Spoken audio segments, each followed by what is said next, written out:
Hi everyone, these are the important questions. Do I need to go for chemotherapy? How many sessions of chemotherapy do I need? What about immunotherapy? What about surgery? What about CT scans? Well, join us on our Simply Healed program every Thursday nights at 7:30 p.m. Singapore, Hong Kong, and Philippine time. Our sessions are interactive, featuring a live Q&A with experts and doctors who will answer your questions in real time. You can type in your questions and get immediate, personalized responses. This is your chance to take control of your health. So take advantage of this informative and supportive experience. Visit our Facebook page and message us on Messenger to find out more. See you there this Thursday.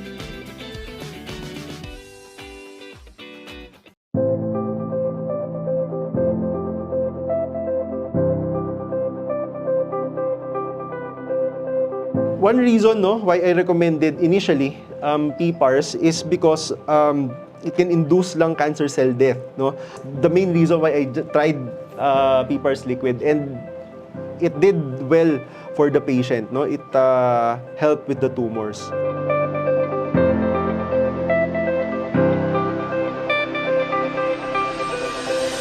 The enlarged abdominopelvic lymph nodes were not detected. This was gone.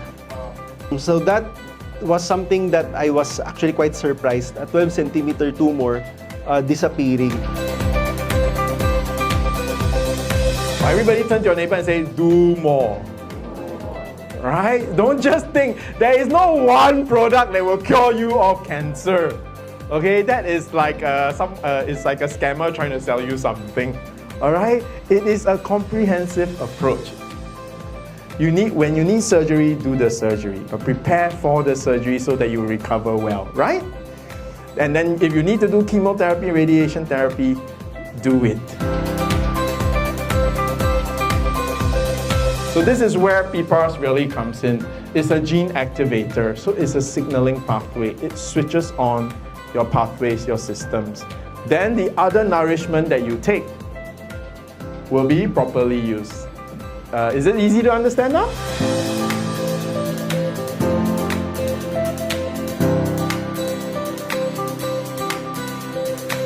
Now let's not keep you waiting. We are now officially opening the AMA or Ask Me Anything portion. So she has to take maybe just the capsule or the powder just to regulate blood sugar. And then undergo the surgery, and after the surgery, to aid in wound healing also and for recovery, she can continue the capsule. I can safely say this, all LJ products are great. But if you have acute illnesses like cancer, then we are a world of a difference. Because if you want chlorella, take chlorella. If you want spirulina, take spirulina. When you take Simply Nature PPARS, you're taking our microalgae for its PPAR agonist.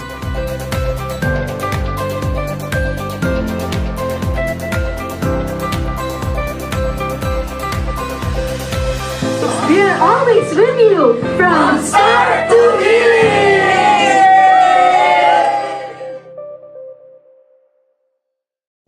Yung sister ko had the symptoms of diabetes. Siguro 10 years na. Madalas siyang umiihi, tapos laging pagod, pumayat, mataas ang BP.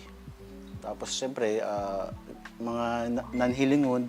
Yung sa paa po ni ma'am, paano po yun nag-start? Okay. Kasi ganito yun eh. Yung first na hospital niya, not because of diabetes. Ang una niya, pneumonia. Ayan. Doon nalaman na may diabetes din siya, by accident. Right foot niya, may para siyang matang isda lang. Maliit na itim lang. Tapos napapaligiran lang siya ng parang dilaw na kulay na dilaw. Ring sa sugat na yun sa center. Tapos tinanong ko, bakit? Hindi niya daw alam anong reason. So sigurado ko dahil nga may background ako sa medical, siguro dahil yun ay lumala na yung taas ng sugar niya, hindi niya na monitor, hindi niya nabibigyan ng gamot, nagkaroon siguro siya ng komplikasyon. Yung nerve sa paa na damage na, So, hindi niya na nararamdaman na may natapakan pala siya. So, probably, yun siguro yung nangyari.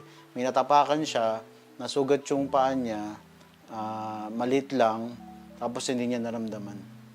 Lumala. So, nagkaroon siya ng lagnat on and off, nakahiga lang siya. So, sabi ko sa kanya, so anong plano mo? Sabi ko, pacheck na natin yan. So, pinacheck namin as OPD. Chinek, binigyan, niresetahan ng gamot. Tapos, tinignan yung sugat, binusbos.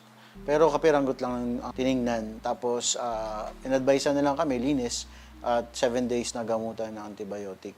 After ng 7 days, lumala lalo. Yung pinaka-pamamaga niya, lumaki lalo. So, sabi ko, ay, na-infect na to. Nilala ko sa emergency room. Ayun, doon nalaman lahat. Mababa pala hemoglobin, mataas masyado yung sugar, yung diabetes niya, talagang marami ng komplikasyon. Ano po yung plans ng doktor niya? Na-refer siya sa ortho. Ang plano sa kanya ay putulin. VKA or the below the knee amputation. Hesitant din kami pumirma ng consent. Then later on, ni-refer naman siya sa plastic surgeon. Nagsabi naman sa amin na maganda pa circulation. Might as well na tulungan na lang natin yung paa, linisin, wound dressing for twice a day, then debridement as needed, religiously. So, yun ginawa namin. Twice a day kami naglilinis, tulungan kami ng husband niya. Hanggang ang nangyari, gumanda, pero andun pa rin yung plan na putulin. Hanggang makita na gumaganda na, ayun, hindi na naulit yung plan nila na maputol yung paa. Kasabay po ba nun may mga tinitake pa siyang gamot? Bukod doon sa antibiotics, bukod sa mga gamot na binigay ng doktor sa ospital, may tinake din siya na alternative medicine, yung PPARS. May kamahalan. So, sinugal ko para, kasi kailangan kung di mo isusugal yun, baka maputulan talaga. Kasi kahit naglilinis kami ng paa, tapos nagdidibri, pero parang slow yung healing process niya. So, I tried na painumin siya at 10 tablets at AM and 10 at lunch and then 10 at the evening. And the soft gel, twice a day also. So, religiously binibigay ko yun sa kanya. Ang dati kasi dahil nag-peak yung WBC niya, medyo nag-septic siya. Sa mga nakakaalam, sabihin yung infection kumalat na sa buong katawan. Kaya nagkaroon ng problema yung kaisipan na nawala sa wisyo. Dramatically, yun yung maganda doon. Dramatically, after 1 to 2 days, parang nakita ko siya ng improvement. Doon, nakita namin na sa help ng antibiotic and together with PPARS, sabi ko, maganda yung kinalabasan. So, why not continue? Hanggang nakita ko rin na gumaganda yung healing process. Tapos yung WBC, nag-dramatically from 46. Imagine, 46, dramatically bumaba siya ng 39, 33, 27, 19, 15, and then 11, 9, 7. So, nakikita mo talaga yung changes na nagawa ng gamot na yun. So, yung support ng family ay mahalaga sa recover ng pasyente. So, una, yun yung talaga nakikita ko, yung support system. Then secondly, syempre, with the help of the advanced technology, like yung mga ini-introduce ng mga gamot, hindi ko pwedeng alisin yun sa scene, sa scenario. So, ako kasi, dahil nga nasa medical field ako, medyo alam ko yung mga ganyang mga alternative medicine and evidence-based ako. So, sa PPARS, sabi ko nga, maganda yung result. Ito walang harong biro to. It's not joke. Yung man ako binayaran So, it's no joke. Talagang maganda yung yung nangyari sa kapatid ko, lalo na yung wound healing. Yun yung nakikita ko yung wound healing talaga. Nag-granulate siya, gumanda yung circulation, nabuo ng laman, okay? Nagkalaman yung mga paa niya na dating wala. Makikita niyo naman sa picture, di ba? dating wala, nagkaroon ng laman. So, na-prevent natin yung pagputol. I can say na effective. Okay, effective yung PPARS. Ano yung ma-advise nyo sa mga patients na same case sa sister ninyo? Okay. So, I advise them to try. Then, kagaya ko, gusto ko may ebidensya na experience ng on hand ng ate ko. So, ganun din yung papayo ko. Try to experience yung healing, try to take the medicine religiously ha. Despite medyo may konting kamahalan, but then kung titignan mo naman yung long-term na gamutan, mas mahal yun. Tsaka hospitalization. At yung syempre, yung recovery. Yun yung maganda doon eh. Yung recovery, mapabilis. So, try ninyo. Hello, I'm Joel Elcano. My sister, diabetic since way back 10 years up to now. Because of Simply Nature, hindi niya na kailangan mag-amputate. Yung recovery niya, yung unti-unti nagkaroon ng maganda, nagkalaman yung kanyang mga paa. Still recovering, yet nakikita ko yung magandang bunga. And that is because of Simply Nature, PPARS. And I trust Simply Nature. Assalamualaikum warahmatullahi wabarakatuh. Bismillahirrahmanirrahim. Ako si Haji Norma Yusuf, taga Zamboanga City. Pero dito na ako nakatira sa Maynila. 13 pieces na bukol, pero yung mga iba maliit siya. Pero yung itong isa malaki siya, parang umabot na ata ng 3. Kaya nga ito sabi ng doktor, kailangan tanggalin na. May kaibigan ako, itry ko daw itong yung PPARS. Pangalawang gabi, naramdaman ako parang iba. Yung parang may langgam na parang gumagalaw ganyan hanggang dito, hanggang sa talampakan, ganon. Pangatlong araw ko. Parang sumakit yung dito ko, parang gusto ko talaga. Pag ko ganyan sa CR, yun parang lumabas talaga na ganyan, napakarami talaga. Siguro sunod-sunod yun, 3 araw, ganun. Tapos sabi ko, pagtapos yung dito ko, minsan yung parang, ganun-ganun ako. Parang masikip dito, parang minsan sumasakit dito ko, ganyan. Yung na ako dito, umabot na ng mga 5 days, ganyan. Parang nawala yung sakit dito, nawala siya. Parang hindi na ako ganun-ganon. Pag nagsalita ako, parang tuloy-tuloy na, wala na akong halos maramdaman. Kaya siguro, hindi ako, sabi ko, parang ayaw ko magpa-opera, siguro mayroon talagang gamot para dito. Binigay ng God. Ngayon, hanggang ngayon, parang maganda ang maganda ang pakiramdam ko. Yung high blood ko, pag ko, parang magandang tinanggal ko na yung sa cholesterol ko, hindi na ako, pero yung sa cholesterol ko, pag tinatanggal ko yon, parang hindi, mga 2 araw, parang masama ang pakiramdam ko. Pero ito, 14 days na, ngayon 14 days na, basta 2 weeks na, hindi ako uminom ng subastatin, wala akong nararamdaman na parang maganda ang Kaya yun, ngayon bumili pa ako ulit ng tablet. Oo. Kasi sabi ko para para lumakas talaga sa akin ng Kasi nararamdaman ko talaga na maganda. Haji Norma Yusuf, ay bukol ako dito sa liig ko, 13 piraso. Umabot na ng 3 cm. Take ako ng PPARS 2 times, morning at saka gabi.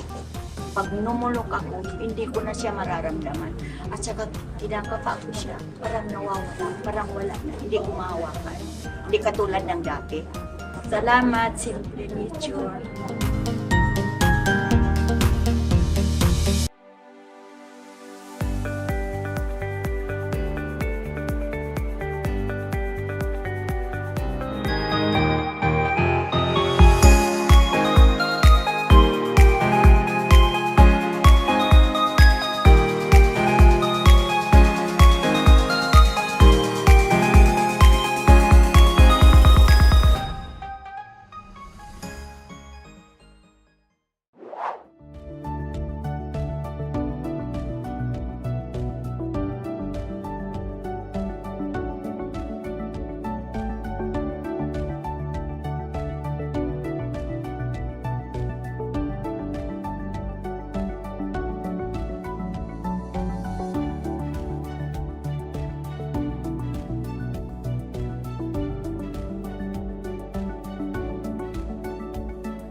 Good evening, everyone. Welcome to another episode of Simply Healed webinar.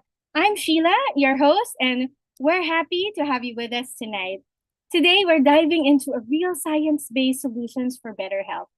To quickly recap last week's webinar, we tackled a powerful topic entitled Benign but Not Harmless, how Simply Nature PPARS support patients with non-cancerous tumors. It was truly an insightful session filled with meaningful questions that our expert addressed with clarity and care. Now, this week, we shift our attention to a profoundly important topic entitled What Every Cancer Patient Must Know, Life-Saving Keys After Diagnosis. Now, if you're here today, chances are you or someone you love have just heard the words, you have cancer. Take a pause, take a breath, and let me assure you, you're not alone, and this is not the end. Yes, cancer is very serious, but a diagnosis or this diagnosis is not a death sentence. It is a wake-up call, and you now have the power to respond with clarity, courage, and action. Let's talk about these life-saving keys you must know right now. First off, act fast, but not blindly. Yes, cancer is urgent matter. In many cases, time is very critical, but that doesn't mean jumping into treatment without understanding your options. So start asking your doctor, what exactly is my diagnosis? This goes beyond just knowing the name of the cancer because you need to clarify the type of cancer. Is it breast cancer, colon cancer, or lymphoma? The subtype, for example, is it hormone receptor positive, HER2 positive, or is it aggressive or slow growing? The stage, if it has it spread or is it still localized? And the grade, how abnormal is the growth of this cancer? Now, why does it matter? Because understanding your diagnosis at the deeper level empowers you to make smarter choices and ask more informed questions about your treatment. Now, you can also ask, what are the immediate next steps? This means getting a clear step-by-step plan from a medical team. So you can ask, do I need more tests like PET scans or biopsies? Will I need surgery, chemotherapy, or radiation? And how soon do I need to begin?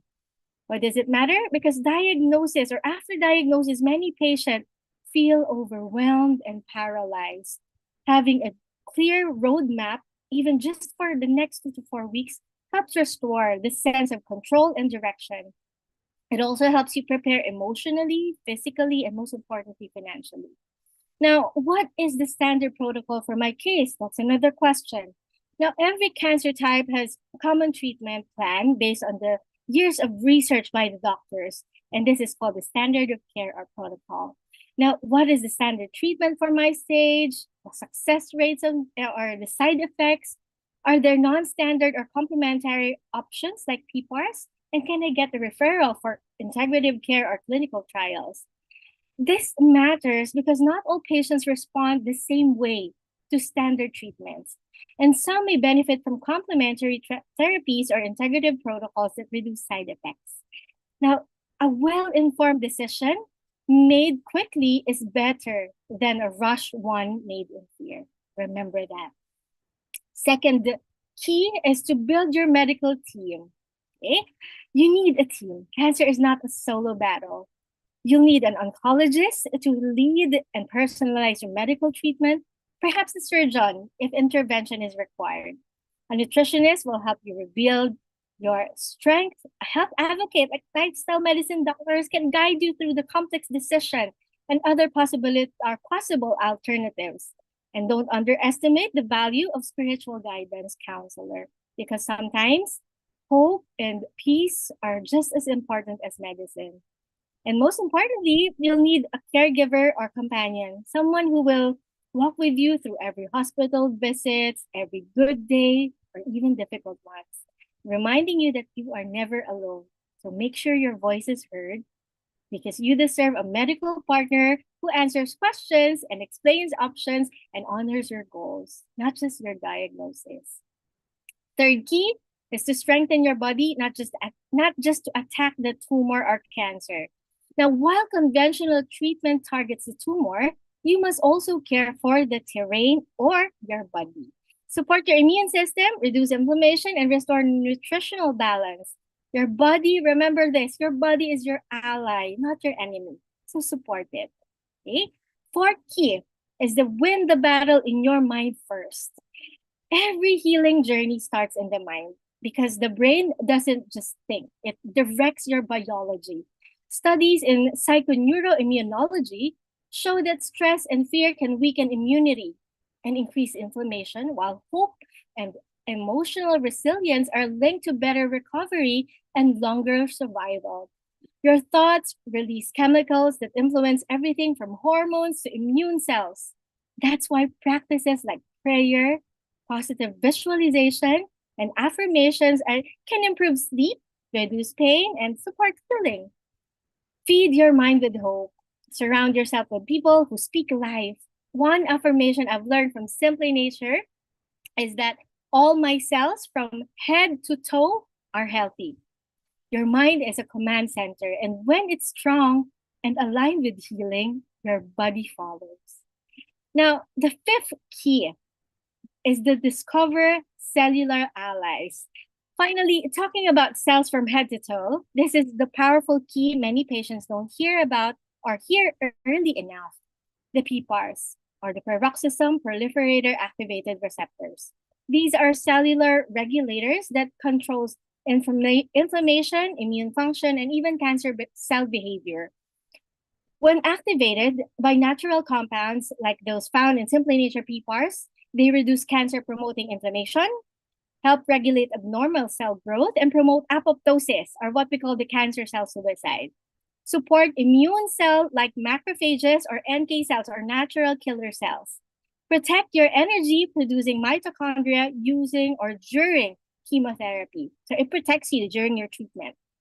Now, many patients use PPARs to strengthen the body while going through chemo and even after treatment. So to reduce the chances of recurrence. It's about supporting the terrain, remember, or your body, not just fighting the tumor. Now that you've learned these life-saving keys every patient must know, I'm sure that your mind is racing with questions. And that is a good thing because now is your turn to ask. Whether it's about diagnosis, treatment options, how to support your body, or how PPARs might fit into your journey, no question is too big or too small because this is your moment to ask questions. So clear the fog and welcome to the Ask Me Anything portion. Now, the intention of today's webinar is to make sure we answer more questions coming from all of you for us to be able to empower you because you even more in your journeys. So without further ado, let's dive right in. Leading tonight's AMA is a highly respected health expert, starting off with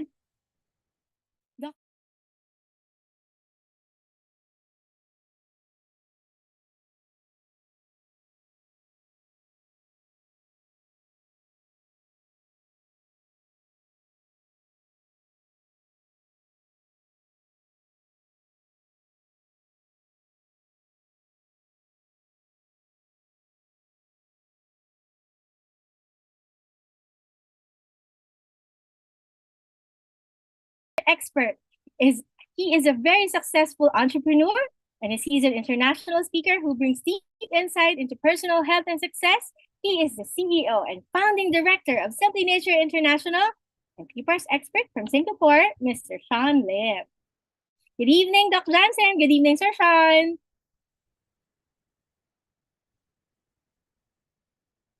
Good evening, Sheila. Hello. Good evening. Or I think Sir Yeah. Shyan, Don't worry, I'm here. Sir Shyan, Good evening. Good evening, Doc. Good evening. Hi, good evening. Yeah, Doc, I'm flying back to Singapore on Monday. Oh, Yeah, wow. relocating back on Monday. Yeah, the dogs are Locating, flying yeah. Monday morning. Yeah. Okay. Good. A very good evening to everybody. So, Sheila, let's begin. All right. Well, it's good to have Doc Jansen back. We missed you, Doc, last week. All right. So yes, for the first question. All right. But for the first question coming from Ms. Faith Alando, how PPAR soft gel and tablets help me overcome my kidney problems? Oh, Doc, last week there were a lot of questions about I, CKD. Yeah, and I was sharing with everyone you are very confident to be able to help kidney patients. Can't reverse late stage kidney CKD, but I remember you shared on one program Mhm. how you were very confident to at least delay, delay at the very least, buy some time for a CKD patient. So can you share with us your view on how you use softgel PPAR protocols for CKD patients? Yeah, so for CKD patients, it's always I always use powder instead of the others. So it's always powder. Reason being is the powder doesn't go through the gut. It's absorbed directly through the bloodstream. Okay. Mm. Now, how PPARS powder can help CKD patients is by lowering inflammation. So inflammation is usually the one that gives spikes or decline in kidney sharp declines in kidney function. Okay, so um, there are a lot of stages of CKD patients, and the ones that do really benefit the most from PPARs are those who are on stage three CKD. Stage four, a little bit. Stage five, sad to say, it's really, the end. It's already kidney failure at stage five. And Mm. the inevitable is really dialysis. No, so that's really the path. Okay, but for stage three, these are the patients who still have hope. Very big, very good hope. No, so um, the go-to TPAR protocol should be the powder always, and then we have to manage the other aspects, the risk factors, why you had CKD in the first place. If it is Okay. related to lifestyle, for genetic issues like PKD. So that's another type of CKD. So PKD is polycystic kidney disease. So for that one, then it's just really managing inflammation. Yeah. Okay. Would you like to add anything, Sir Shyan? No, I just wanted to ask Dr. Jansen also, CKD, what are the primary causes of CKD? How does a person actually develop chronic kidney disease? And I know there are many factors involved, but in general, without being looking at a specific special case, in general, what would you say are the top two things that you will try to manage in a CKD patient, let's say stage two, so that Yeah. stage two is still reversible, right? Can still be helped, and so that it won't go to stage three, which really starts to become quite difficult to revert. Yeah. I think I would like to know the answer Yeah. too.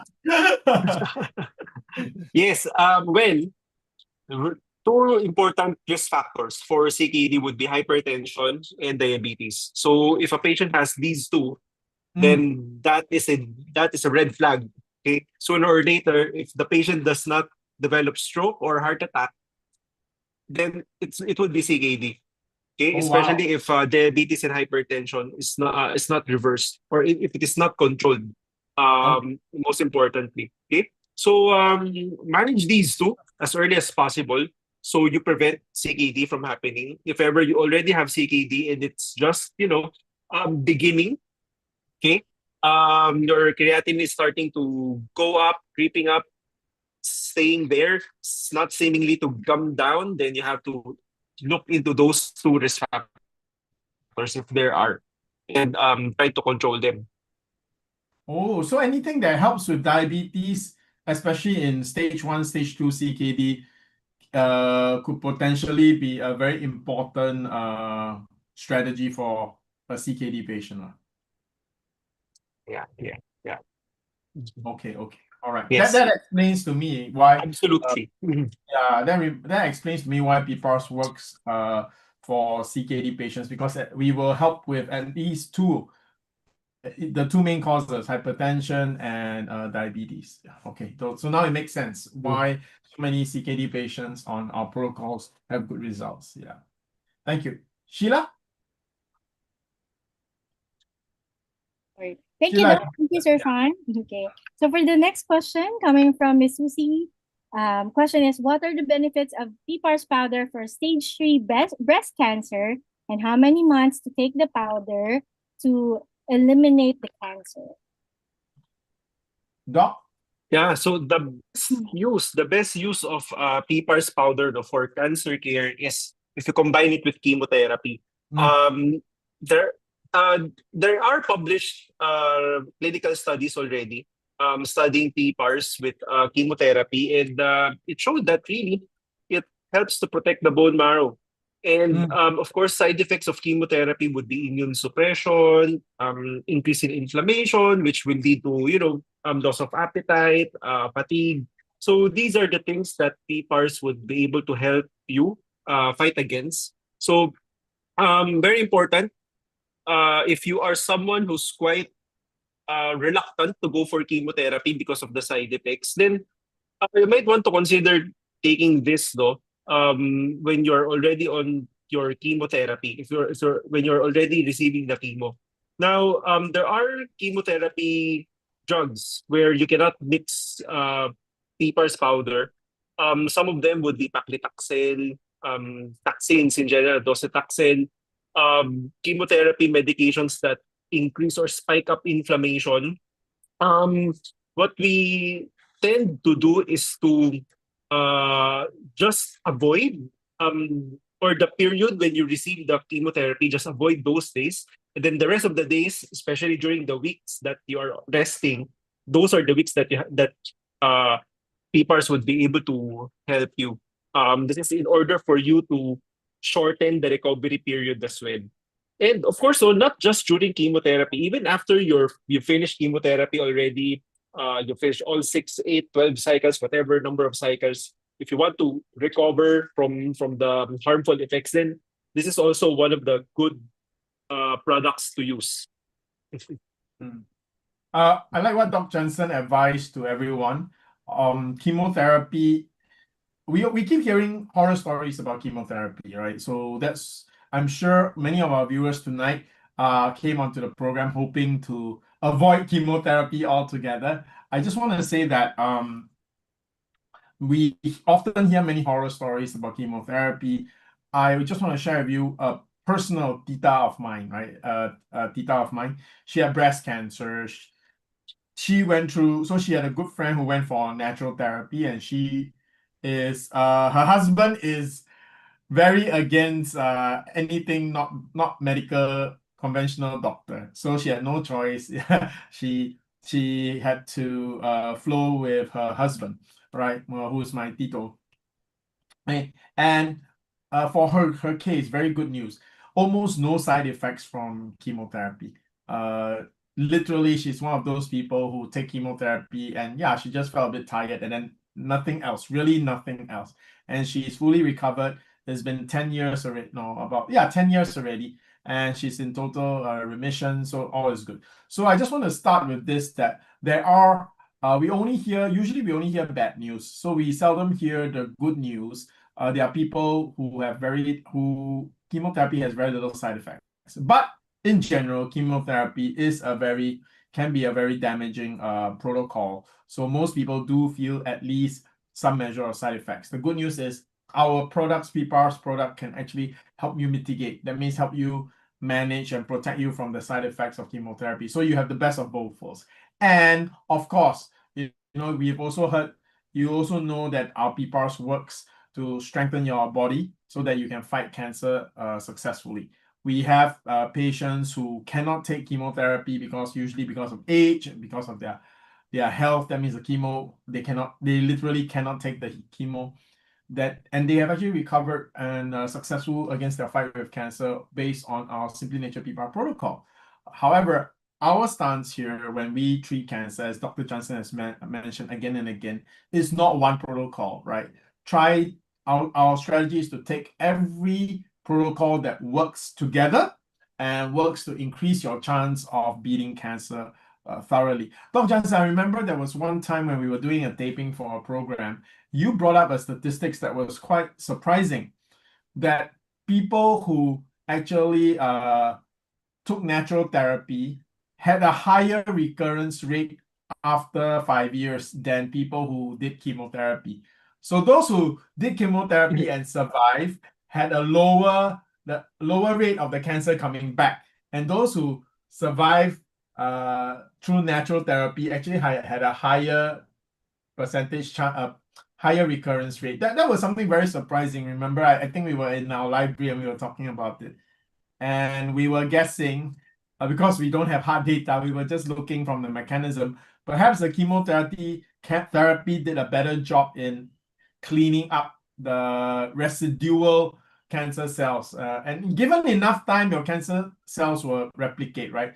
But usually, our lives are shorter than the time it will take your cancer cells to come back. So the chemotherapy really did a great thorough job of killing it for those who survive the chemotherapy. So there's that first problem. You must survive the chemotherapy, right? So the best of both worlds is that you go for the one chemotherapy and then you have Simply Nature PPARS to help protect you from the negative side effects. So that's for our viewer who asked this question. The best use, as Dr. Jansen said, is to combine. However, if you really want natural, yes, our PPARS will strengthen your immune system. It will help your dendritic cells identify the cancer cells. It will improve on inflammation. All these are factors that help you increase your success rate. So I would personally say that it's one of the best foundational protocols if you want to do natural therapy. But on top of that, you can and should explore other natural therapies that will help and boost your chances. And I would recommend, and I'm sure Dr. Jansen as well, if you're fighting cancer naturally, then go for the liquid PPARS. Yeah. Very encouraging. Now, I just want to say, for those of you who wish to have a consult with Dr. Jansen Kalalan, you can just simply type in how to consult. Our caring HTS, Miss Beth and Miss Irish, will definitely get in touch with you individually. For our next question, right, thrown to us privately by one of our viewers, does low creatinine, low sodium, and low potassium mean impaired kidney function? And can this type of patient take PPARS liquid? Okay. The three parameters are okay. Low creatinine does not mean a declining kidney function. Low creatinine signifies low lean muscle mass. Okay, that's what it represents. But it does not say that a patient would have a declining kidney function. Low sodium and low potassium can mean a lot of things. So these are symptoms. The question of whether a patient can take PPARS liquid for this, I don't know. I don't know. I really don't know because it depends on the case of the patient. So to answer you properly, I have to be able to talk to the patient and see the other laboratories. Okay? So I need more information. I cannot answer if it will help or if it will not help. But from the information that you told me, creatinine that is low does not mean that a patient has declining kidney function. It means that the patient might have low lean muscle mass or congestion. That's also another one. Congestion. This means that the patient has a lot of fluid inside his body, so that dilutes the creatinine, which also dilutes the electrolytes, the sodium and the potassium. Also, it depends how low it is, because if it's just near the lower limit of normal, then I would take it with a grain of salt. I won't take it as is. I would have to interpret it together with other clinical signs and symptoms, other labs, so it would make more sense. Yeah. So I hope for this viewer who asked this question, that's why we do this program, right? So that you can decide to move to the next step, which is to go for consultation. All right. So one good thing about what COVID-19 and the lockdowns did is that it promoted teleconsultation.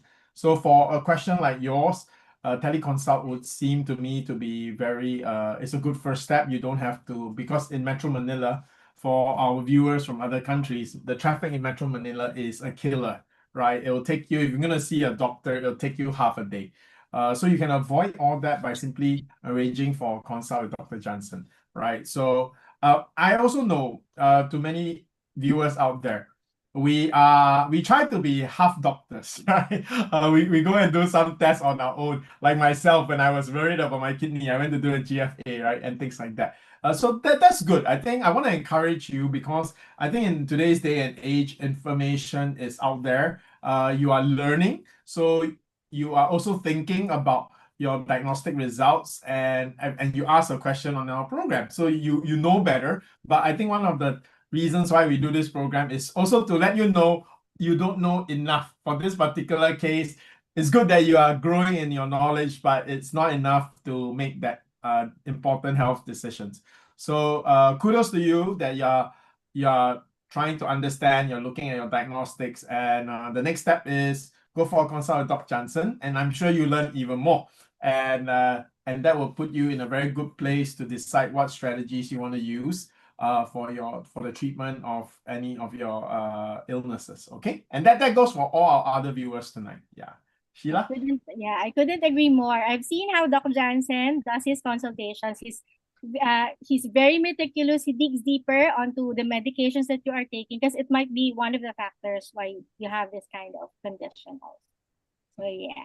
So for the next question that we have coming from Mr. Anthony, he's actually, by the way, a priest from Pangasinan. Hello. Okay. So the question is, my mom got cysts in her liver. She was already taking PPARS powder. When can she convert to tablets, PPARS or PPARS? You need Okay. The liver cyst, if it is just a cyst, if it's just a hepatic cyst, just a simple cyst, no, then the right supplement or the right product for that should be liquid. I don't know if powder. I'm not quite sure if it would be effective. Another question is, how long was she already taking the PPARS powder? Now, the question of when can she convert to PPARS tablets is, okay, for cysts, we continue taking the extract until the cyst disappears. Yeah. Yeah. However, here's the thing: we have to balance out the finances. The finances, number one. Number two, the threat of the lesion, against the question of whether to stop the product or not. Yeah, because if it is a cyst, then in terms of risks, it's a benign lesion. It's benign. It does nothing. It's just there. Okay, unless the size is sufficiently huge, it's sufficiently large that it's affecting the other organs or the surrounding organs beside the lesion. Then, if that's the case, then it becomes problematic.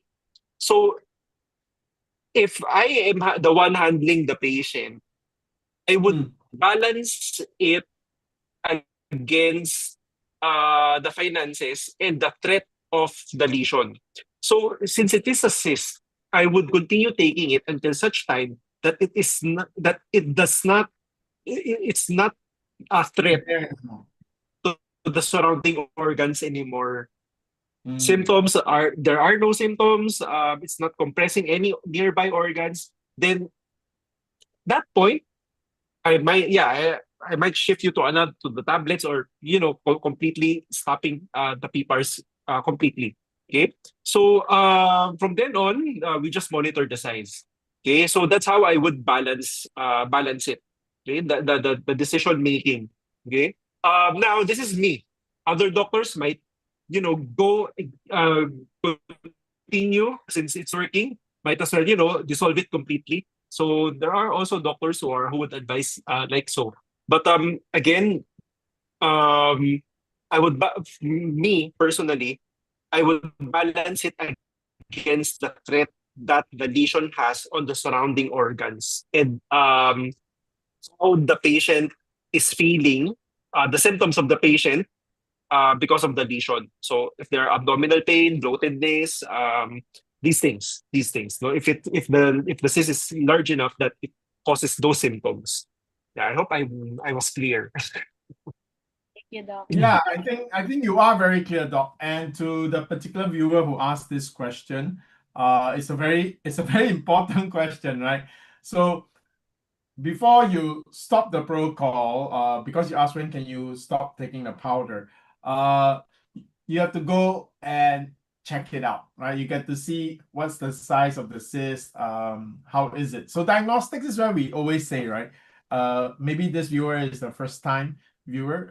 Doc Jansen has always stressed, and all doctors will share this with you. If you come for our XMX face to face, we say this also. All right, when do we do diagnostics?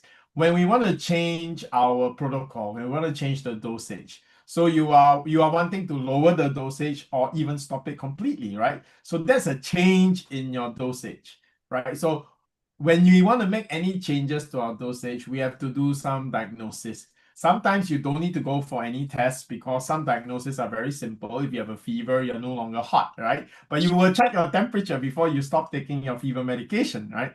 However, for some other illnesses, you do require some diagnostic tools, right? You have to go for ultrasound or CT scan for cancer patients. So it depends on the disease. So, but this is a good point.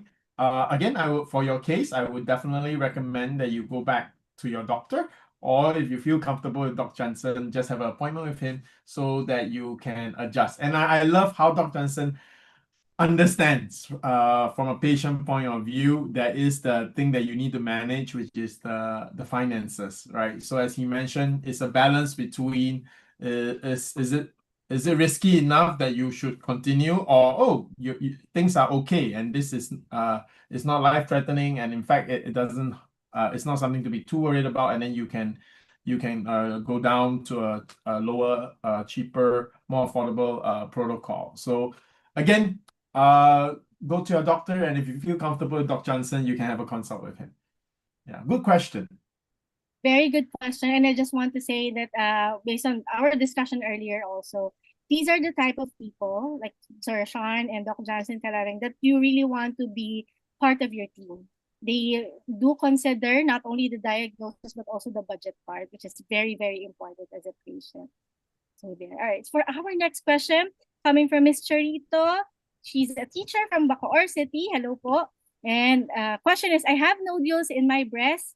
Can your products melt those? Okay, very straightforward.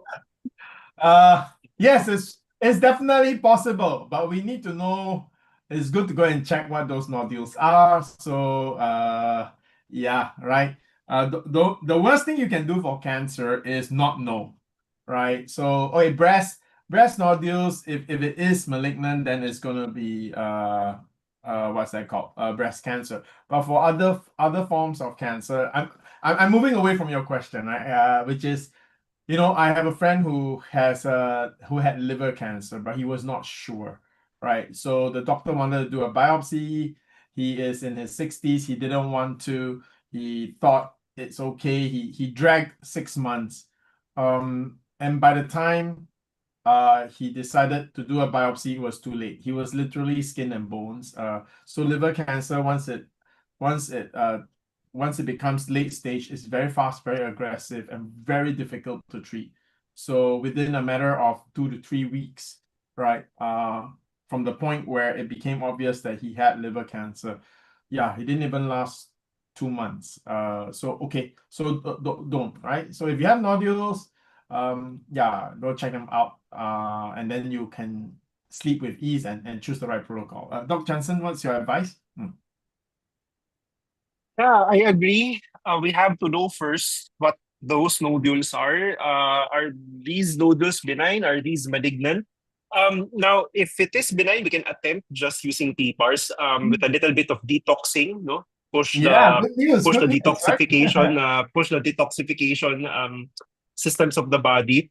It might disappear, It might disappear. There are actually cases wherein these nodules Yeah. disappear from the breast, no? Now, if Yeah. it is malignant, it's a different story. Because if it is malignant, then we need more. We need more. Okay? PPARS is part of that protocol. Now, Yes. I mean, we've been talking about cancer here, no, in this program again and again, multiple with a lot of episodes already. Let's talk about those benign issues, because these are usually the seldomly, talked about topics. Okay. So what if it's benign? Okay, what does detoxing have to do with breast developing nodules or cysts? What does having a toxic body? Um, yeah, how does a toxic environment, toxic body, affect a breast negatively? So the breast is a fatty tissue. Okay, the breast is a fatty tissue. The main function of the breast is to produce milk when the woman is pregnant. Okay, so that's the main function. Now, in order to produce milk, it has lobules. Lobules, these are glands. Mm. In the most common or the most layman term that I can come up with is these are milk glands. Okay, Okay. milk glands. Yeah, these are milk glands. No, so these glands have ducts. So these glands have ducts that goes to the nipple, so that the milk can come out of the nipple. Okay, so that's what a breast is. So toxins, toxins tend to be deposited in fatty tissues of the body.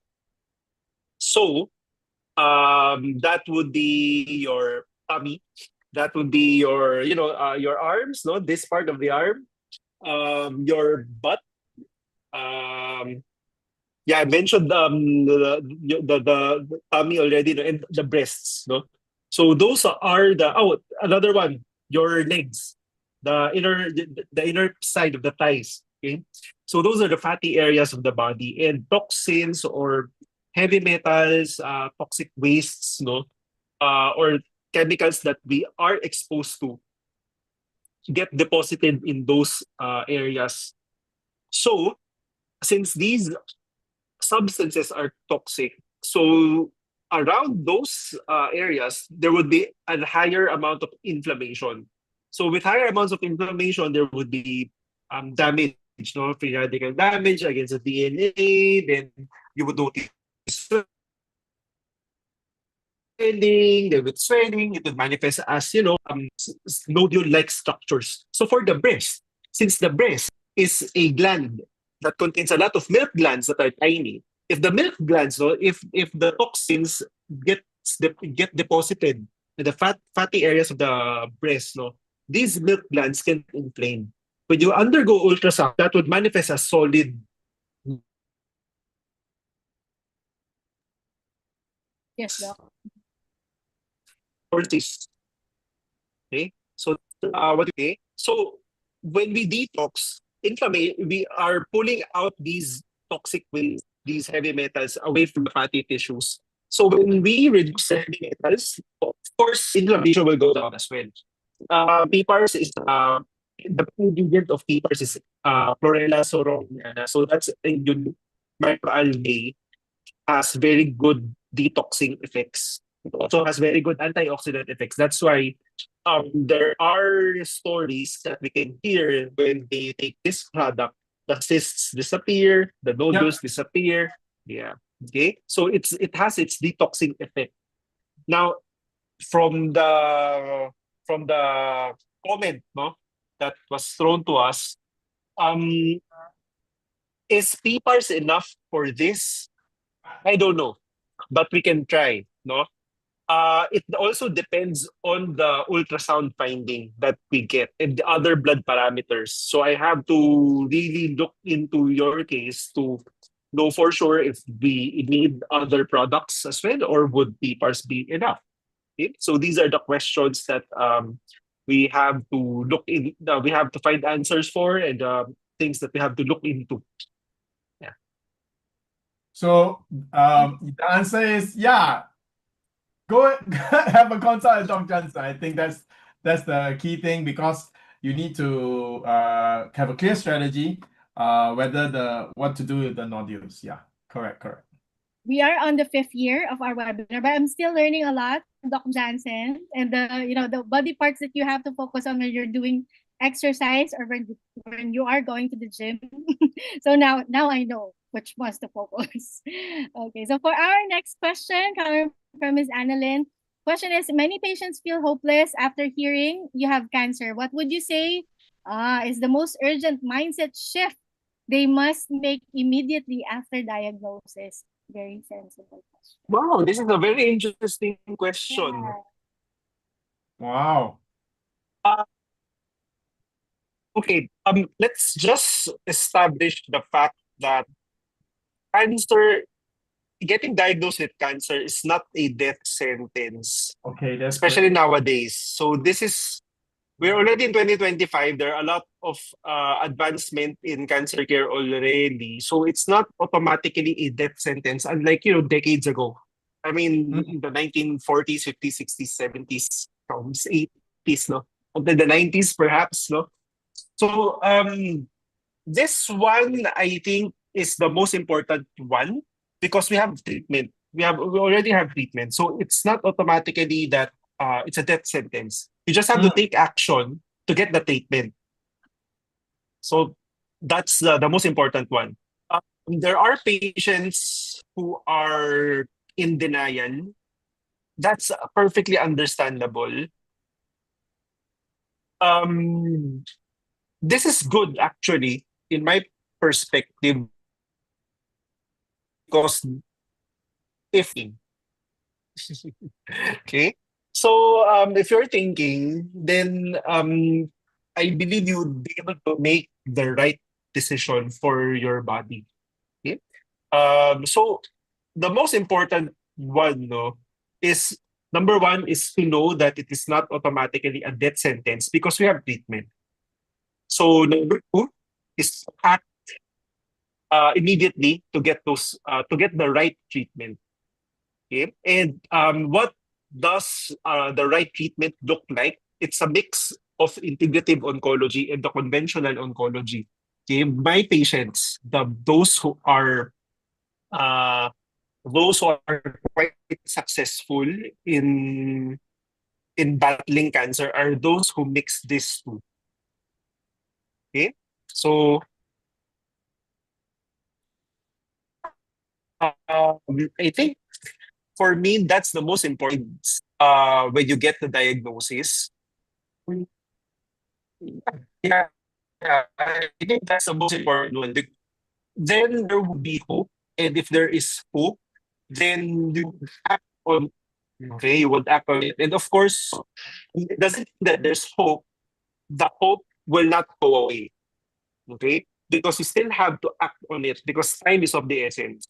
The battle against cancer is a battle against time because the longer that you are delaying the treatment, then the worse it is that you are you are worse off. You are worse off, no, than you were when you were first diagnosed. Okay, and that is every single day because cancer multiplies uncontrollably. It multiplies, well, they are cells, no? So we don't see them actually dividing. Okay. So every single day, number of cancer cells go up. And it's a battle between your immune system and the cancer cells. Okay. Yeah. Thank you, Wow. Dr. Okay. Sean. No. I think this is good. It's a good question. It's a question that's a thinking question. And yeah, I think I agree with Dr. Jansen. The first shift in mindset that you have is it's not a death sentence, right? And the statistics prove it. For stage 1, stage 2 breast cancer, the survival rate is more than 90%. Okay, so that is very, very, very high, right? Yeah. So if you take the right actions, it's going to be okay. But it is unlike a flu or, for example, arthritis pain or something.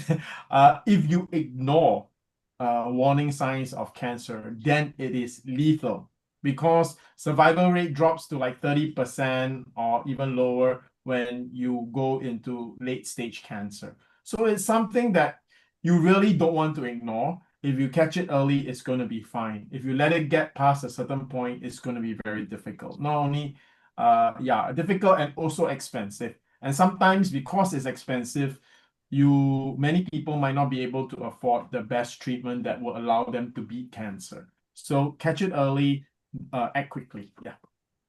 I also like what Dr. Jansen said earlier. It's really should be the balance of fear and hope. That should lead you to the right path of taking action. Thank you, Dr. Jansen. Thank you, Sir Shyan. The next question is very interesting as well. So coming from Jonah. All right. My sister vomited something black on the third day of taking PPARS liquid. What could it be, and what other initial side effects should we expect? Case is Wow, lung this is cancer. Yeah. Case is lung oh, cancer with metastasis on liver, thyroid, and colon. okay. Doc, before Doc answer, let me try this one. Okay. Because I don't think I would Doc would want to be so specific as he is a doctor, right? For me, I just want to share from my experience, right? If you have lung cancer and you vomited out something black, okay, I assume the smell should be bad as well. My next question is, how did you feel after that? Like, how did you feel immediately after that? And how did you feel a day after that? This is important because from Chinese medicine, TCM, it's very different from conventional medicine, right? For TCM, and a lot of natural therapies, we want to expel out the what is wrong inside our body. We want it to come out. Whereas in many conventional medicine, the drugs literally remove any discomfort and you don't see anything. That is interpreted as a good thing, right? So that's a big difference. Okay, so I would say that is an encouraging sign that something black came out. Okay, you're not the first client and patient that showed such a symptom when undergoing lung cancer. Okay, I have another one. I'm going to just share with you before Dr. Jansen goes on. And his perspective might be a bit more different from mine. Again, got to remember Dr. Jansen comes from a medical point of view, and he is obligated to be more conservative or more factual in that aspect. All right. Okay, so I have a ninang who is actually an integrative naturopath. All right. She's also a formulator for many natural therapy products. So there was a cancer patient. I can't remember what type of cancer. If I'm not wrong, it's a lymphoma. And his lymph nodes were very swollen. And he's stage 4. So he came to her. So she said, you take the pipa extract powder. If within 5 days, if water, come out of your nose or your ears, you might survive. So that is the weirdest thing you expect your doctor to say, right? That you take something, then water comes out of your nose and ears.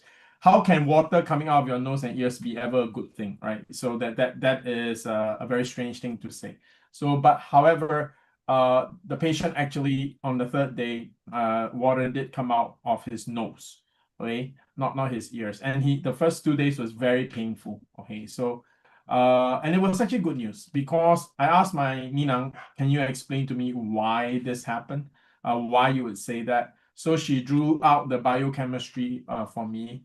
It's got to do with peroxisome. Once reacted, it produces a lot of H2O, right? So it'll produce, since its cancer is so aggressive, if the cancer is being resisting or being fought back very aggressively also, the amount of amount of H2O will be overwhelming the body's natural ability to dispel it. So it will result in the water coming out of his nose and ears simply because his location of his tumor. So that's another example. Then I have another one. This one, I'm not sure if I've ever shared with Dr. Jansen. Many years ago, I had a friend who took the powder extract. Yeah, also powder extract. And after like a few weeks, I can't remember specifically because this is almost 15, 20, no, sorry, it's more than 20 years ago. Okay. So he was washing his face after taking the powder for some time. Black blood, stinky black blood came out of his nose. Out of the blue, right? It's like a nosebleed, but it's not red blood, it's black blood. All right. And he was happy. Right, he was happy. Then he went to see his TCM, and the TCM told him, "Oh, it's good." Right? If he were to see a Western conventional doctor, they would probably put him in a lot of scans. Right? But for the TCM perspective, it was good. And it turns out my friend has a scar on his lip. So when he was in the army, when he did rappelling, someone above him on the cliff actually dislodged a rock, and the rock smashed into his face. So this black blood is actually left over from the wound that was never drained out of his system. So somehow by taking PPARS, and honestly, I don't understand the mechanism of action why that would lead to that case. But the whatever that was stuck in his face, the black blood was the thing that drained out. So after that, he actually felt much better. So this is something very common in TCM. So what is important is that it also must correlate to an improvement of your situation. Okay, so with that, my perspective from a TCM perspective and a cultural perspective towards treatment, I will hand the time back to Dr. Jansen, who might provide a different view. Okay. So let's read the comment again. No? So Jonah says that her sister vomited something black on the third day of taking PPARS liquid. So what could it be, and what other initial side effects should we expect? No? With lung cancer, with metastasis to the liver and bones. Now, usually if a patient vomits something black, no, so that's blood. Now, blood would be black if it is already a blood that was old, really old. If it is jet black like my hair, okay, if it is jet black like my hair, because if the blood is just dark, if it's just dark, then it's venous blood. It's a different thing. Okay? It's a different thing. Yeah, so it depends on how black it is. No? So with this, a few things that would come into my mind. Number one, vomiting something black would probably mean upper GI bleeding. So bleeding coming from the stomach. Okay, because the stomach would have digested, the stomach acid would have reacted with the blood, making it black. Okay. How did the stomach bleed? It might be because of the liver. So there's a metastasis to the liver. If the metastasis in the liver mass is sufficiently huge, that will affect, that will give the patient portal hypertension. So, portal hypertension is a situation wherein the pressure inside the liver is too high. The stomach develops varicose veins, and the varicose veins ruptures. Okay, so that's one possibility. Okay, another possibility is you might have mistaken the vomit to be the PPARS liquid. Okay, it might be the PPARS liquid. Okay, so because your sister already have lung cancer, she has metastasis to the liver. If the mass is sufficiently big, the patient will have vomiting. Since PPARS liquid is dark green, that would have reacted with the stomach acids, which made it black. Okay, and then your sister vomited. That might be the PPARS liquid that she vomited. Okay, so timing is also very important. Yeah, so those are those are what I am thinking. So doesn't necessarily mean that it's bad, but if if she vomited the PPARS liquid, it doesn't mean that PPARS liquid has a side effect of vomiting. No, it might just be because of the taste, or if she was just liquid, she cannot tolerate liquid because of the liver mass. If it is big enough, then patients would have trouble swallowing anything, for that matter. Okay, yeah. So those are the that's the explanation behind this that you told us. Yeah.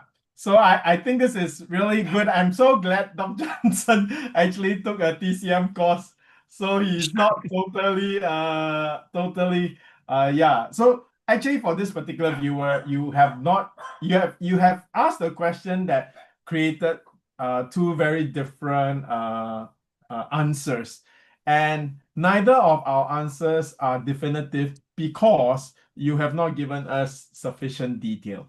All right, we are just simply reacting to the initial data that you gave. So from a TCM perspective, this is actually expelling stagnant blood, right? So it is the same as Doc Jansen talking Exactly. about blood, right? It's very interesting. But it's actually taken as a positive sign, right?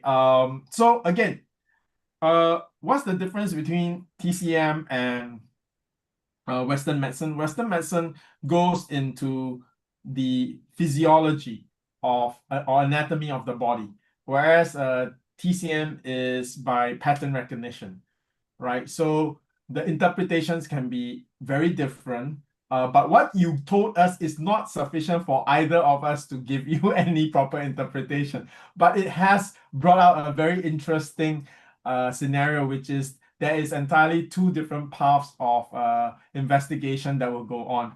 And the way a TCM will investigate your situation, they'll be looking for other signs to correlate what kind. Is this a phlegm, heat? Is it a weakness of the spleen, stomach? Is it could it be internal bleeding? That's where both Western and Eastern medicine will actually coincide. Is it expelling of stagnant blood, which also makes sense because in TCM there's no such thing as cancer, right? Cancer is actually stagnation of the blood and qi, which causes a tumor, right? Because it's stuck, right? Still stagnation. So expelling stagnated blood is one of the interpretations, but you have to correlate it with many other things. So what you told us is not enough, all right? I just want to say that it's not enough to make anything, but you have brought up a very interesting perspective, and it created two different answers. So this is very interesting how different fields of medicine actually approaches something like what you have very differently. But I guess one of the key things, and I'm sure Doc Jansen will be okay with this, is after you expelled the black substance, how did your sister feel, right? If she felt somewhat better, then I think that's a good place to start from. If she felt worse, then please go and have a consult with Dr. Jansen as soon as possible. Okay. Yeah. In either case, have a consult with Dr. Jansen. Doc, we actually had a patient. Okay, I won't digress. But anyway, it's a similar story. It turned out well because she had hypertension. She took PPAR and then she went to a hot spring instead. So Oh my God. oh my God! But actually, the whole thing turned out well. It's something along these lines where, yeah, I think when she went to hot spring, I think she fainted or had some bleeding, and it actually turned out well.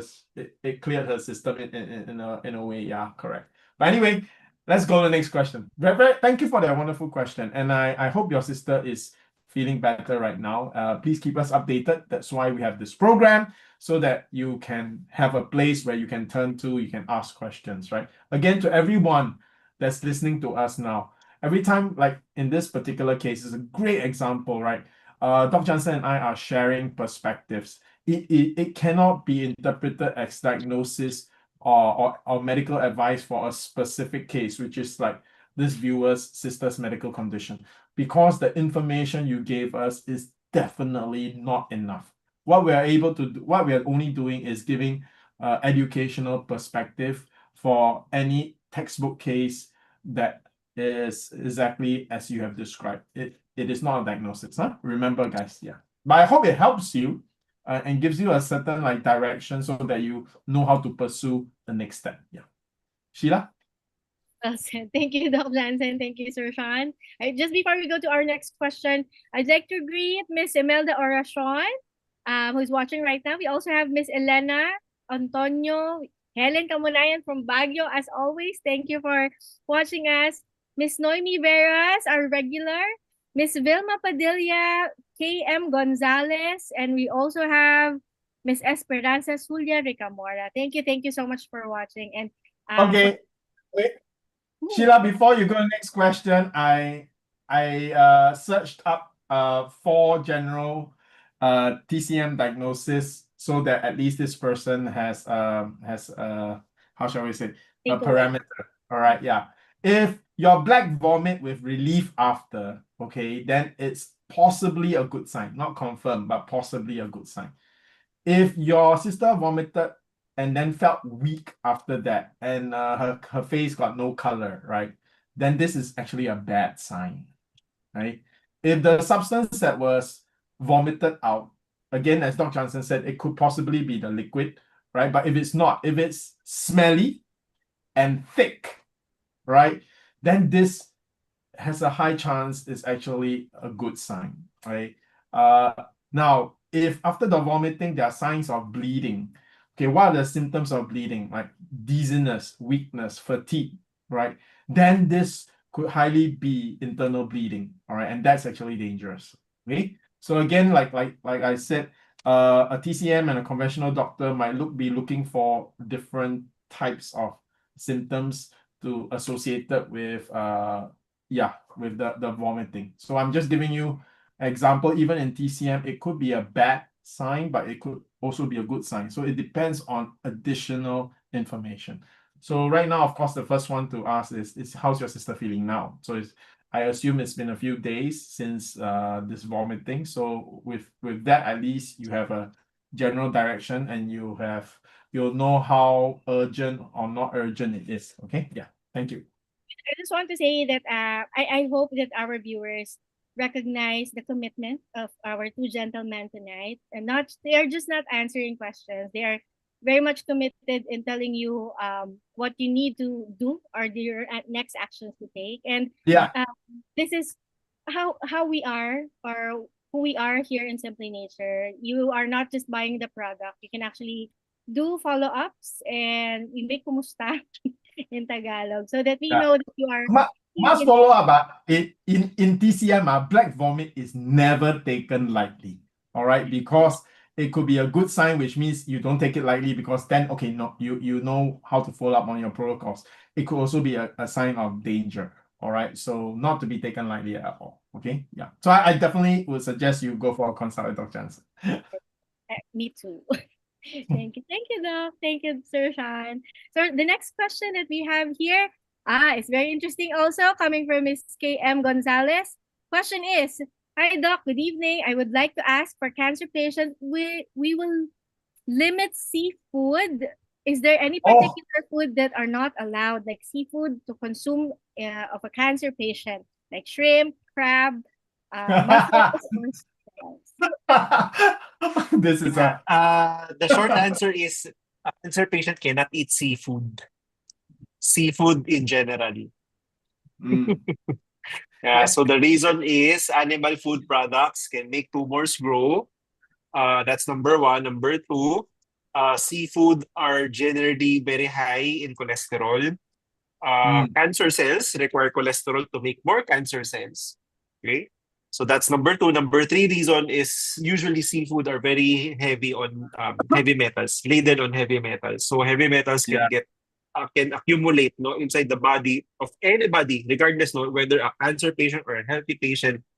So for healthy patients, then it's okay to eat seafoods once in a while, in small amounts. But for a cancer patient, it's not going to be good news. Okay. There are exceptions though. There are exceptions. So I make exceptions if the cancer patient is already very, very weak. Or if I need caloric increase caloric intake for the cancer patient. So these are the exceptions. But for a cancer patient is quite healthy, functioning well. When you look at the patient, you won't know the patient is actually sick, or the patient is actually a cancer patient. So for these people, seafood is not allowed. All seafood. Sir Sean, you're on mute. And Doc, I noticed from this particular patient, the list of the seafood is the worst of seafoods.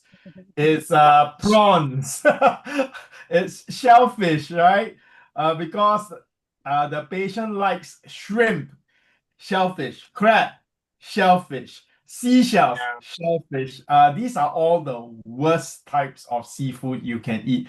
They may be the most expensive and delicious, but they are also the most toxic. Right, Doc? Yeah, absolutely. Yeah, these are Well, the bottom mhm. feeders of these are the garbage collectors of the ocean. So as a cancer patient, you don't want to eat the garbage collectors of the ocean, right? So big no no, big no no. Definitely, please, no crab, no shellfish, no shellfish. All right, just no shellfish. Absolutely not. Very dangerous. Yeah. Just want to say, because of our two experts tonight, my Dominic actually looks at shrimp as like EPs or cockroach of the sea. So Yeah. Well, they're cousins. Yeah. They Doc, are cousins. and I noticed something, Doc. Here in Philippines, the way that many places prepare prawns, and I'm wondering at home whether is it the same. Do Filipinos cut the top and bottom of a prawn? Because that's where you pull the intestines out. There's a black. For those of you who eat prawns, right? When you boil a prawn, do you notice, or when you get a raw prawn, yeah, before you cook it, it's actually a bit translucent. Do you notice the top ridge? That means on the outside of the prawn, the top, there is a black line. Uh, in Chinese restaurants, if you don't remove that, that's a cheap, lousy restaurant and never go there and eat again. All right.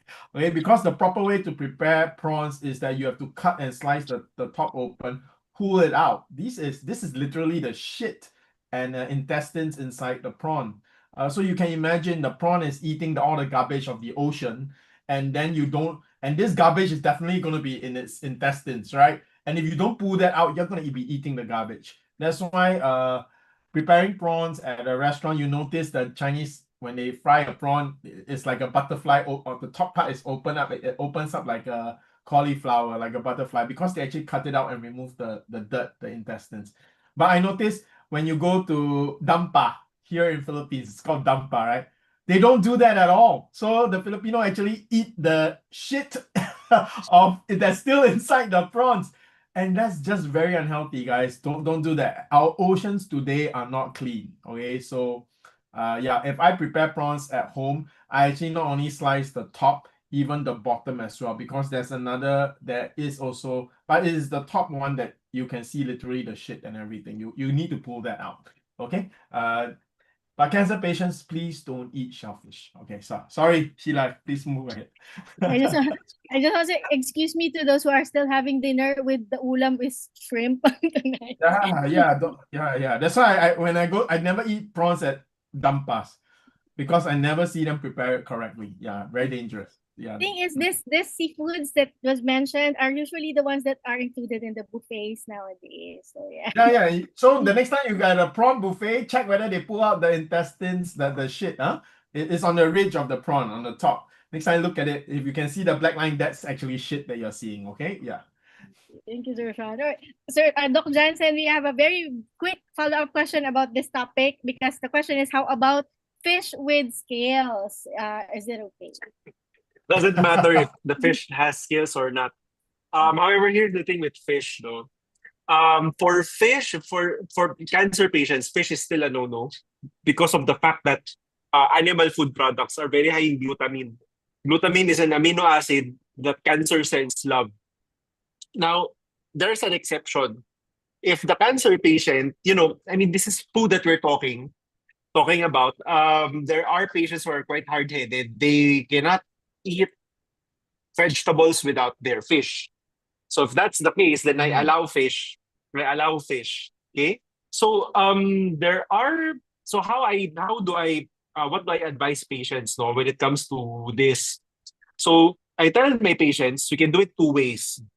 You can go on a pescatarian diet and a vegetarian diet for 1 month and cycle them. Alternate 1 month. Okay. Another way is to you can eat the fish but in small amounts only. In small amounts only, then make sure with the meal you eat the fish last, you eat your veggies first. And the veggies to be more than the fish. Okay, so that's what I advise. cancer patients that are, are relatively healthier. Yeah. Very encouraging. Thank you, Doc. Okay. All right. So, Okay, Doc, I'm gonna ask a question on behalf of all the. You've answered this before. I'm just asking on behalf of them. Yeah. If you had to choose, right, and this is what people would think are healthy choices, but I know you know all of them are not. But if you can only eat one, what would you eat? Native chicken or or bangus or fish? Native chicken or fish, I'd still go for the fish. Okay, so I'd that still go for the fish for the simple reason that if you compare chicken and fish at least have omega threes. Chicken is it's just meat. yeah, that's But at least fish has omega threes, no? So yeah, I'd go for the fish. Okay, but guys, don't avoid animal protein as best as you can. Now, for those of you where your uncle actually suggests that you eat some meat, it's not because the meat will help your cancer. It's because you're losing a lot of weight and muscle mass, right? So what your uncle is going after is the pure protein to replace the muscle mass that you're losing. It's not because there's anything nutritious in the meat that will help you fight cancer. So it's not. It's literally your uncle wants you to have more protein so that your muscles are shrinking, and that's not good. Okay. So this can be circumvented, or there's an alternative to eating meat. You can take those plant protein. You go to those fitness shops, like healthy options, where you know what, all those people who go to the gym and when they want to bulk up, they take all these protein supplements, protein shakes. They're actually protein shakes that are totally plant-based. Please don't go and take whey protein. That's actually animal protein. So the plant-based protein shakes are made from green peas, basically mongo, and things like that, which Dr. Jansen will tell you these are legumes, very healthy, very good for you. Doc, do you know of any like potential angles that make like these plant-based protein shakes not good for a cancer patient? Or from your knowledge, they seem to be okay? Because I don't think they do much extraction for plant protein. Yeah. That's just a Yeah. question. Well, in general, plant-based protein powders are good. Mm. The only time that I advise the patient against, drinking plant-based protein powder is if they can be, I mean, there's no sense drinking meal replacement products. Just need food. Okay. Um, Another situation is I would allow a patient to drink these products if the patient is trying to gain muscle mass. Yeah, so that's Mm. another situation when it's okay to drink these.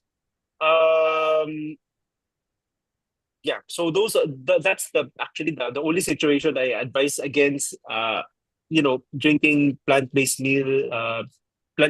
protein powders. Yes, because if you can eat real food, there's no sense in buying these things, right? So if the cancer patient is quite weak, can only tolerate liquid food, then that's the only time that you have to give them this meal replacement products, no? The plant-based protein powder. Yeah. And for anybody who buys any plant-based protein powder, please don't go and choose hydrogenized, concentrate. Don't choose the most complicated and most expensive one, all right? Because there are a lot of gimmicks where they do a lot of extraction, they do a lot of concentration. No, you're a cancer patient. You want to go with for the most basic product. You don't need the most scientifically advanced plant-based protein, okay? Because that means they actually process it additional, and you don't know what they did to it in terms of whether they were that process created something that is not ideal for a cancer patient. So if you ever go and buy a plant-based protein shake, please buy the most basic ones, right? Because that means they're the most simple ones. They will also probably be the cheaper ones. This is the only few times where cheap is actually better. All right. So yeah, don't go for those that are overly complicated where they have new breakthrough science way of processing to get more protein out of the plant. No, you don't need more protein out of the plant, right? Because when they do extraction, they might remove some things that are actually important to help manage for proper absorption for a cancer patient. You want to go as natural as possible. Right? Yeah. And doc, it's true, right? Is it Enlean? Actually now has a plant-based. Ensure, not Enlean. Ensure has Yeah, plant-based, yes. yeah, the uncles used to ask people to drink Ensure for protein again, but now they have a plant-based one. Go for the plant-based one. Thank you. This is a very good question because we have a lot of patients, cancer patients out there who are suggested to go for surgery and has to gain weight. So yeah, very ideal. Thank you, sir. Thank you, Doc Jansen. Before I think this conversation is interesting because the viewership kept going up. Yeah, well, I just want to say that I just want to greet our second batch of viewers before we read the last question for tonight. So just want to say hello to Miss Judy Reyes. We also have Miss Chad Pacheco, Elena Antonio Mucha, KM Gonzalez, Rhea Ea, Joy Rosario, Miss Shirt Kalalan, and Mrs. Mary Grace Lim Kalalan. Hello po. Good evening and thank you for supporting our webinar tonight. So for our last question, coming from Ms. Esperanza Ricamora, why is PPARS applicable to chemo patient? Is there no contraindication? Wow. Okay, the reason why PPARS really works well with chemo is because cancer patients who are on PPARS when they're undergoing chemotherapy, the success rate of the cancer patient finishing the chemo is higher because there would be less downtime. There are a lot of cancer patients. I'm sure you know this. That's why you're here in this program in the first place.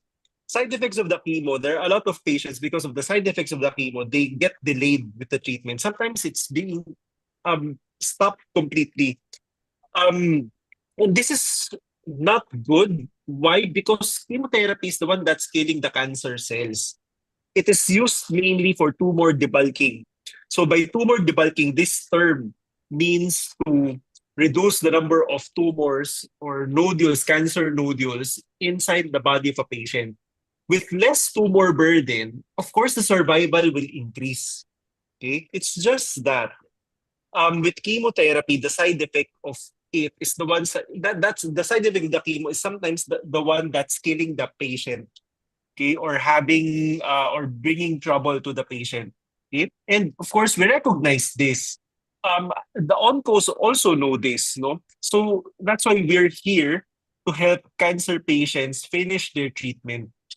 Okay, so that is the role of PPARS in the care of a cancer patient. Okay. Now, of course, there will be contraindications. There are chemotherapy medications wherein it should be given alone. We cannot, because there are chemotherapy drugs wherein the mechanism of action is oxidative stress.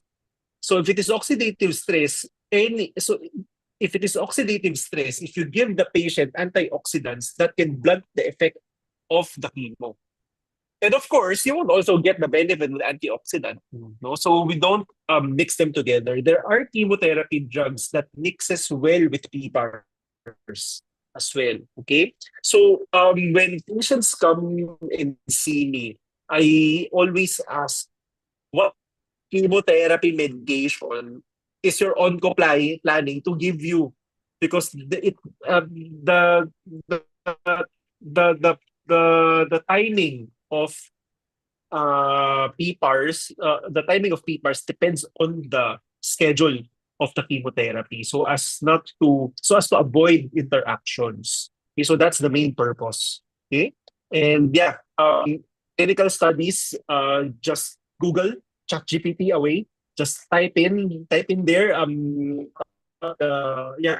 is the role of PPARS? Or if you want to key in the main ingredient, which is Chlorella sorokiniana, against bone marrow protection against chemotherapy. A lot of studies will come out. Okay, especially for oxaliplatin, cisplatin, platinum-based chemotherapy. It has been shown that PPARS protects the bone marrow. Okay, yeah. Erhan? No, that's it. I think our time is we've been more than an hour. Yeah, it's been interesting. It's been really interesting. Yeah. Really is right. Well, all right. Well, it looks like we've covered all the questions tonight. Thank God, and we're almost at the end of the webinar. As we wrap up this evening, we'd love to hear your final thoughts for our viewers tonight. Would like to start? I'll go ahead. I'll go first. Now, Yeah. I just want to thank all the viewers again, no, for staying until 9 p.m. Really appreciate your time and Yeah. keep on asking those questions because one of the reasons why we're doing this program, no, is for us to give value to the patient. We know that not all patients can go for a consult, no, not all of you. So this is the opportunity to ask them.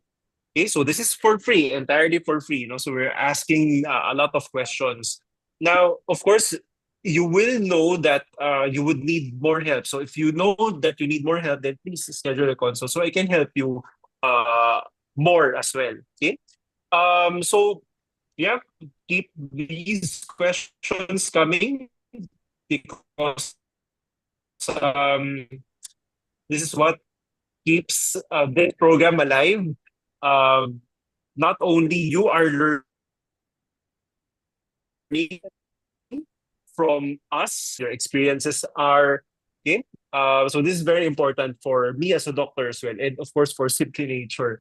No, so yeah, that's it for me. Good night, and I'll give the floor to Sir Shen. Yeah, thank you, Doc Jansen. Again, Doc Jansen is always very kind and accommodating, especially when we come from when we give the different perspectives. So tonight's most exciting development was the topic about one of the viewers saying that her sister was coughing up something, vomited something black. So it allowed us to explore two different schools of thought. You could see how Dr. Jansen, as a conventional Western medicine, will straight away go for a physiological and anatomical approach, right? So that could his first line of thought will go into anatomy and said, okay, it comes from the stomach. So why is there blood in the stomach? So that's that one view, right? And I came from a view which, if it were not Dr. Jansen, I will be getting strange looks, right? If it's a doctor who never experienced TCM. So Dr. Jansen actually studied TCM a little, so that's why he's familiar. So when we had our discussion, we did realize, how different the perspectives can be. There is almost very little overlap. That means the two approaches are truly very, very different, right? And it's amazing how it's amazing how difficult it is to actually integrate the two. It will require a lot of study. That means a particular medical practitioner needs to be well versed in both in order to really balance. But at least in this program, tonight, I really want to thank that question because it allowed us to see two different approaches, right? Whereas the TCM that we talked about, straight away one thought will be, okay, what the thing that was vomited, was it thick, was it thin, was it smelly, was it like phlegm, how did you feel immediately after it? So it's critical, just like Western medicine, but I think from a TCM perspective, there was immediately a possibility that this is actually a good sign, a breakthrough. So it's very interesting how different medical traditions have different ways of looking at things. So again, whatever we talk about today is definitely not enough to make a proper diagnosis, but it's enough. The question allow us to open up two whole different schools of thoughts, and maybe this is a good idea, Sheila. Maybe next time we can start a topic, and then me and Dr. Jansen just discuss for 5 minutes before we go to a Q&A, right? You throw us some very interesting thing that could open up a proper discussion. And yeah, so me and Dr. Jansen have been friends for many years, so we can respectfully spar. Right, respectfully spar a little, and I think that will be very interesting. And there's no one else that I can think of that I would love to talk to. Well, there are actually a few, like Dr. Tan Gatway. Yeah, so that are actually well versed or at least knowledgeable about many medical traditions. So to all those who came for our program, I think this I hope you enjoyed tonight. Tonight really was very interesting for me. I really want to thank that question. It allowed us to show different medical traditions do have different viewpoints, and what we want to do for all cancer patients, not only cancer, but for all forms of health issues, is to try and understand what each tradition, what's the underlying logic. Okay, all established medical traditions are not superstition or nonsense, right? Like so Ayurvedic, TCM, these are traditions that are longer, have survived more than 1,000 years compared to Western medicine, which is only a few hundred years, right? So actually there is great depth in it. It's just that for most of us who, like myself in Singapore, we grew up with Western culture. We go to school that studies a Western syllabus. Our thought process and our thought philosophy is very Western, right? So naturally, our first way we interpret things will be slightly different. So those from the East, for example, in TCM, they say if the medicine's not bitter, it's lousy, it won't work. So the better your medicine, the worse tasting it is. Yet at Simply Nature, Sheila, right? We have clients that say they don't want to take the liquid because it doesn't taste good. So can you imagine if you grew up in a Chinese culture, you'll be like, when you drink the Simply Nature liquid and you say, this tastes terrible, you don't like it, the first thought is, wow, this must be really good medicine. Right? It's so different from a Western approach where, oh, this doesn't taste good, I don't want to take it, it's not good, right? So again, culture will taint the way we look at treatments and try to understand treatments. But in today's day and age, we begin to realize there are many, many options, and cancer especially is not a disease that you want to shut a door to. So I hope tonight's little discussion encourages you to put on your thinking cap, which is what Dr. Jansen always encourages, right? And try to understand the logic behind, and then have a consult with Dr. Jansen, do a bit more research, and then you can find out what's the best strategy. And of course, when you have developed or come to a conclusion what strategy you want to use for your fight against cancer, you can always come back to this program and share with us your strategy and approach. And then me and Dr. Jansen will give you our feedback on your strategy that you've developed. All right? Okay, so with that, see you guys next week again. And next week I'll be doing this program, but from Singapore. So yeah, look forward to seeing everyone. I'll hand the time back to Sheila. Thank you, Sir Sean. Thank you, Doc Jansen. Well, of course, I'd like to say thank you for your questions, and thank you for considering our program a program of value. And on behalf of our patients and viewers tonight, thank you so much once again, Dr. Jansen and Sir Sean, for answering all our questions. And of course, we look forward to seeing you next week to answer more questions that will empower our patients. Now, if you or your loved one is battling any type of cancer or any health issue at all, science is evolving, new treatments are emerging all the time. So keep informed, explore all available options. So don't forget to like and follow our Facebook page, Simply Nature International, and Dr. Jansen Caladan's Facebook page, and Simply Healed Medical Group, and subscribe to our YouTube channel. This is also to make sure that you get updated with our latest promos and events. Now is more than ever, it's important to strengthen your body's immune system alongside with your family. And Simply Nature PPARS can help support your body during stressful times. So it's never being selfish to choose to be healthy, because it's first place you're doing in the first place you're doing it for your family. So don't wait, reach out to your assigned CSO or client service officer. It could be me, Sheila, or Ms. Janelle, or Ms. Karen, or Ms. Daisy Rose here in Simply Nature to learn how or to learn more about Simply Nature and our products. All right. So thank you for spending your time with us. We hope to see you on our next webinars to come. That is happening on August 7th, Thursday. So that's once again, same day, same time at 7:30 p.m. Your commitment to healing and recovery inspires us. And remember, every step of the way is a step forward, and you don't have to walk this journey alone. Please continue to stay safe and healthy. This is once again Simply Healed webinar powered by Simply Nature International and Simply Healed Medical Group, because your curiosity about your health condition and your victories over cancer, other metabolic illnesses, are what keeps us going. Because here in Simply Nature, we're always with you from start to healing. Thank you, everybody. Good night, and God bless you all. Bye.